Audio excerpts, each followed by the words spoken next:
Hello, dear students. How are you all? I hope you all are fit and fine. And welcome to our EVS, that is Science Lecture, Lesson number 11, Our Need for Air. Dear little students, I am going to ask you one riddle. You'll guess it, okay? There's something there. It is to be found up and down and all around. You can't touch it, you can't see it, but sure as sure, you can name it. Students, yes, you all have guessed it right. It is air. Students, there is air all around us.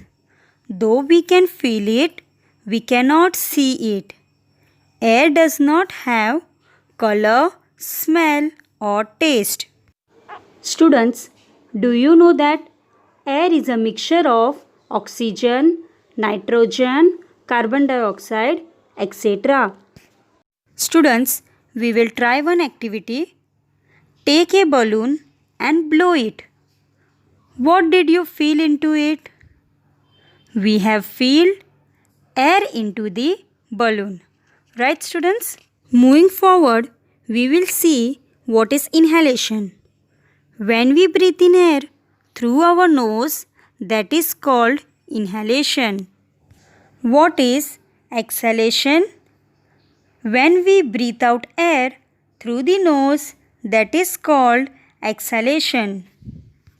Now students, what is respiration? Inhalation and exhalation are together called breathing. We breathe continuously. That is called respiration. Students, can you tell me that when a man is sleeping quietly, why do we see his chest going up and down? Yes, right. We see his chest going up and down. It means that he is breathing. We need our body to function properly. We need air for that purpose. When we breathe in, we take air into our body. Air makes us feel fresh and lively. Air is necessary for our body to get the vigor. Vigor means physical strength and good health. We need to work properly. Students, like us, all other living things also need air.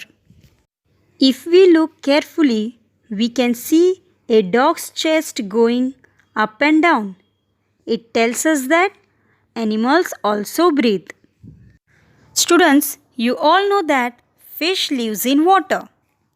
Now, you may wondering that how they get the air to breathe. But fish are able to use the air that is dissolved in water. Some people keep fish in a glass fish tank. It is called an aquarium. It is always full of water. The fish in the aquarium use the air dissolved in the water for breathing. As a result, the amount of air dissolved in the water can be reduced. If all the air was used up, the fish would die. Therefore, more air is continuously added to the water in the aquarium. That is why we see air bubbles rising up through the water in such fish tanks. Now students, we will try one activity. Take a glass more than half full of clean water. Take a small piece of newspaper sheet, roll it to make a straw about 10 cm long. Dip one end of the straw into the water. Through the other end, blow into it with your mouth. What do you see, students? You all can see that bubbles rise up in the water. What does this tell us? It tells us that when you blew air into the water, this air rose up and escaped in the form of bubbles. From this, we have learned that air is very important. We need air for breathing. Fish breathe through their gills in water. Air is filled in footballs, cycle tires, and swimming tubes. Air is also needed for fire burning. I hope you all have understood this lesson very well. Thank you. Stay home, stay safe.